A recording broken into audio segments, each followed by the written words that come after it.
Welcome to Cinema Bites, your go-to for movie recaps in a flash. Big twists, epic moments, all in just minutes. We start the movie with a person who seems to have just come out of chaos. There was a metal ring around his neck and had wings he used to fly with. At that time, the wings were suffocating him, so he took out a dagger and cut off his wings. Because of that, the ring around his neck was released as if it was the prison holding him back. Afterward, the ninja moved in darkness and entered a weapon storage because he was in desperate need of two weapons. His father didn't do his duty with him, and the security there clashed with him to stop him. However, he managed to destroy them and entered the storage effortlessly. Contrary to expectations, he didn't go to get weapons. He first went to the bathroom to clean his wounds, feel a bit better, love himself, and cherish life. After that, he came out, wore new clothes, and stole a large number of weapons enough. He destroyed the storage door and left like a prince of his time. However, he wasn't very lucky as a patrol noticed him, came down to arrest him, but they weren't lucky either for thinking of clashing with him for a moment.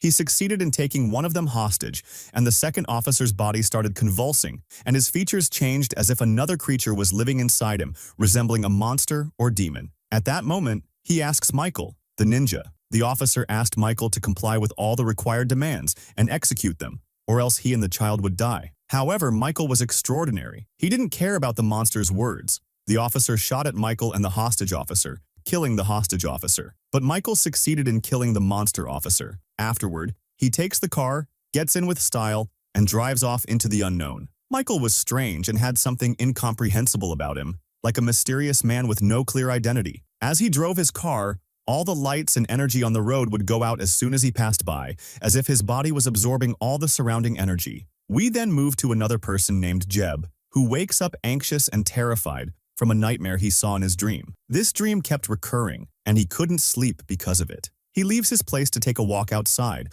hoping to calm down and be able to sleep again. Outside, he meets Charlie, his girlfriend, who also knows about his nightmares and tries to calm him down and reassure him. She tells him that the reason for these nightmares is likely because she's about to give birth to their child, which is making him anxious. Charlie also presses him further, saying that once she gives birth, she'll give their child up for adoption so someone else can take care of him and secure a good life for him. This is because she and Jeb can barely support themselves, as they live in a caravan on the street. Charlie leaves Jeb lost in his thoughts and goes to sleep. In the morning, Charlie heads to her job at a gas station diner. There, she meets Kyle. Afterward, she goes inside to continue her daily routine. In the diner, her manager asks her to quit smoking for the sake of her unborn child, so he doesn't come into the world deformed or with issues. Kyle asks Bob for a phone because he doesn't have a network on his. However, a man named Howard interrupts them, asking Bob if the worker there has finished fixing his car. Bob goes out to meet his son Jeb to ask about the man's car, but finds Jeb making a crib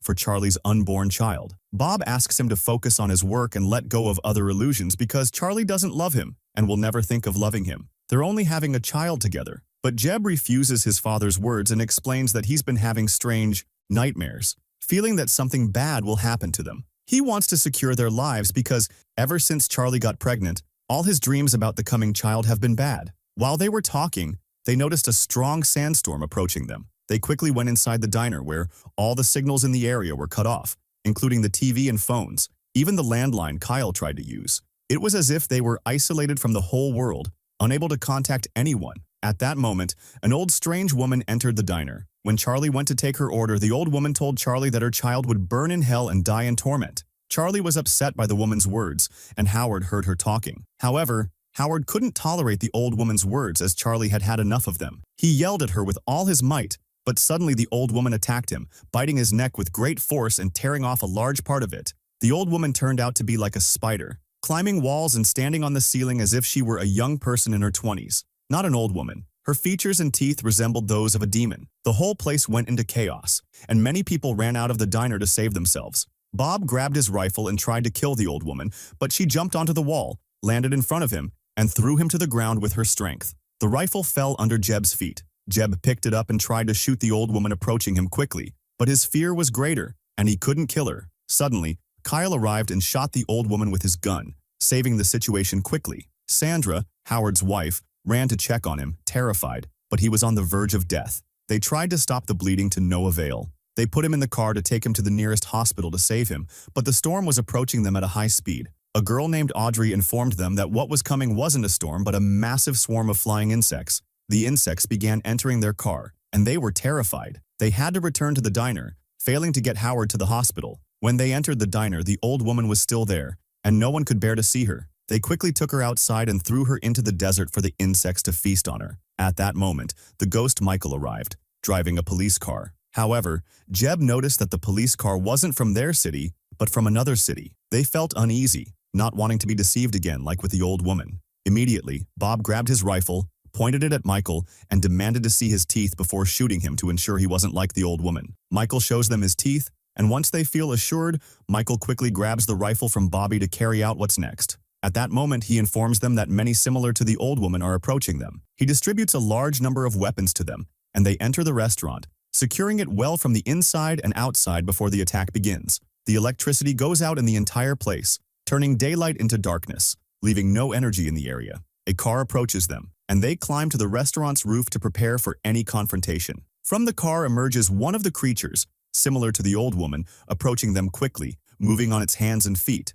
However, they manage to kill it and eliminate it. They think that the danger for the day has ended, but moments later, they are shocked by a large number of cars speeding toward them. Michael and his group fire a significant number of bullets at the cars, successfully destroying many of them. Afterward, the remaining drivers who survived in the other cars descend and attack the restaurant with full force. They enter the restaurant and capture Howard. Charlie tries to save him from their grip. When the creature sees Charlie, it expresses joy, telling her how happy it is to have found her, and that they will soon take her and get rid of what's inside her. However, Michael quickly arrives and opens fire on all the creatures, managing to drive them away from the restaurant. Then Bobo arrives, confused and worried about his life and the lives of his entire family. He asks Michael to explain what is happening, because they cannot continue in this situation without understanding what is going on. Michael begins to speak, explaining that is because injustice and corruption on Earth. He says that a revolution is necessary to cleanse the Earth, and that's why they are eliminating all humans.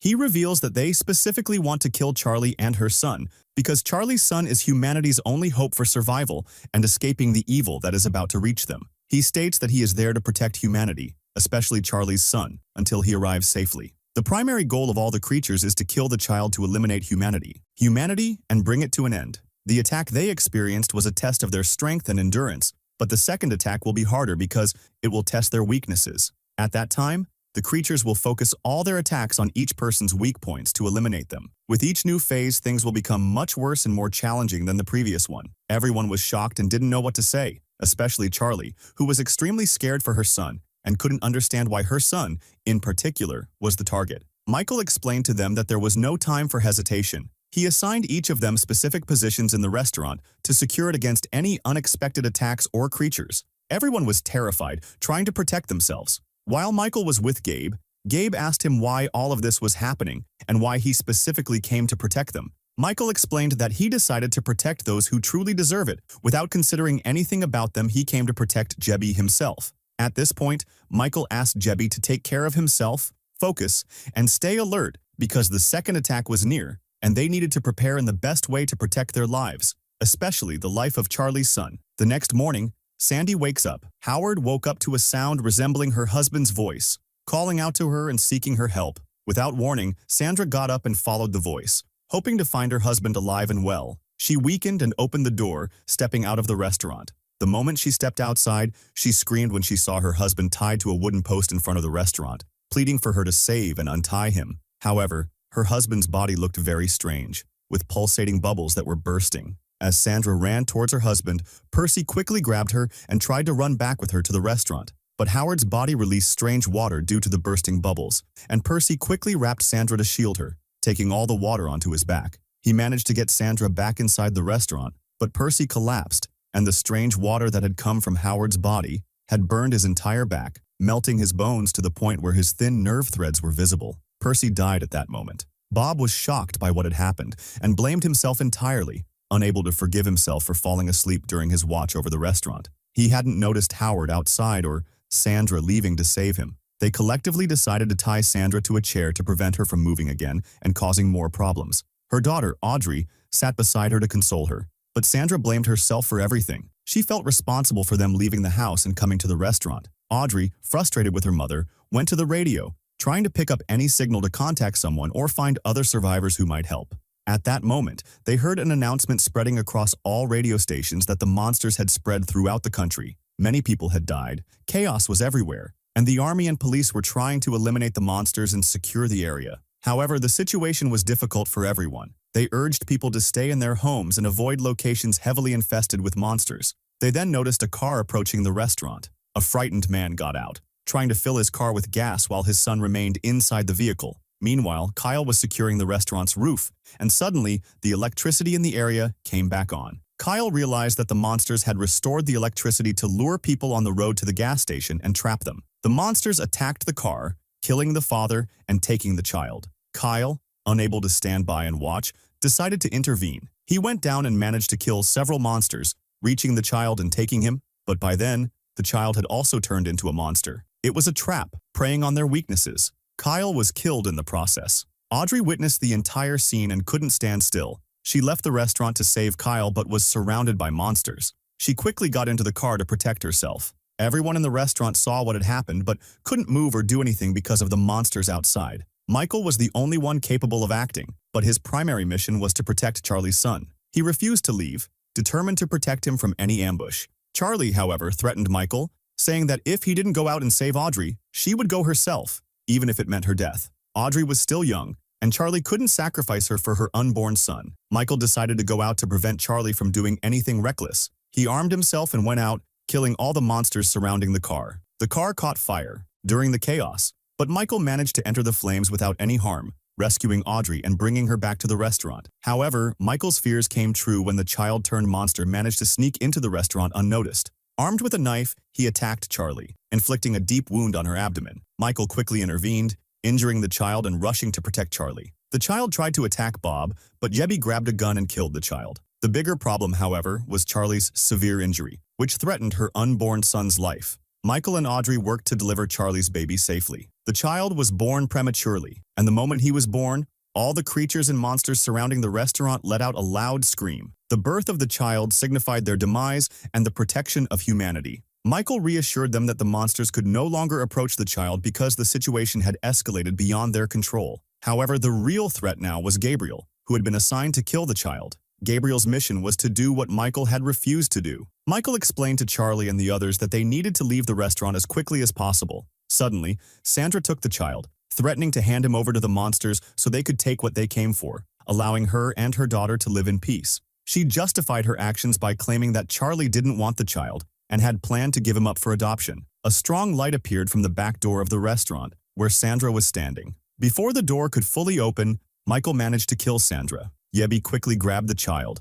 protecting him from falling. At that moment, Gabriel entered the restaurant, shocking everyone, especially Jebby, who was lying at his feet. Gabriel raised his weapon, attempting to kill the child and Jebby. Jebby managed to escape, but Bob intervened, trying to save his son. He fired at Gabriel, but Gabriel was unaffected. Gabriel approached Bob, delivering a fatal blow with his weapon. Jebby tried to return to save his father, but Michael instructed him to escape with the child, while he delayed Gabriel as much as possible. Michael confronted Gabriel, explaining that the child was humanity's only hope and asking him to protect the child because humanity deserved a second chance. However, Gabriel rejected his words. They prepared themselves for the beginning of the legendary battle between them, and a great fight erupted. Gabriel managed to dominate the entire time due to his large wings, which protected him from bullets, unlike Michael, who had his wings cut off and lost a significant portion of his strength. But Michael managed to jump on Gabriel's back and tried to strangle him. However, Gabriel stabbed himself with his large weapon, the stab piercing through his entire body and into Michael's body, causing him a severe injury. At that moment,